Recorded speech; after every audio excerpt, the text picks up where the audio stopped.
Deməli, burada problem bildiyimiz kimi əsas problemin başında şəkərli diabetlə yanaşı ürək çatışmamazlığı var və ürək atım fraksiyası faizi çox aşağıdır. 20-dən aşağı olduğu üçün də bu ayaqlarda şişmələr meydana gəlir, ayaqlar şişir, çartlayır, yaralar meydana gəlir, onlar da başlayır su verməyə.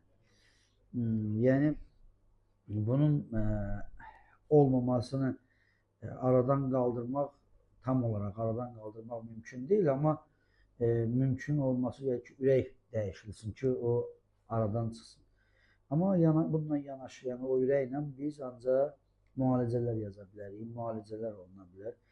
Paralel olaraq ürək deməli, həkiminin yazdığı müalicələrlə yanaşı biz də bu yaralara baxımı necə olmalıdır, necə sarğı olunmalıdır, onları yazırıq və deyək ki, biraz da bu məsələnin deyək ki, tez aradan qalxması üçün müəyyən şərtlər var ki, onları da mütləq eləməlidir ki, onlardan da biri ayaqları yuxarıda saxlamalıdır və yaraların baxımı mütləq təmiz saxlanmalıdır, yuyulmalıdır. Mən bu ilə məsəl üçün baxıram ki, çox bərbad vəziyyətdədir ayaqda. Belə bir infeksiyanın olduğu yerdə sabah qızılgil də ola bilər, sabah flegmona da yarana bilər, yəni ayaq da qanqreniyə gedə bilər. Çünki bu şəkər xəstələrdir. Aydındır.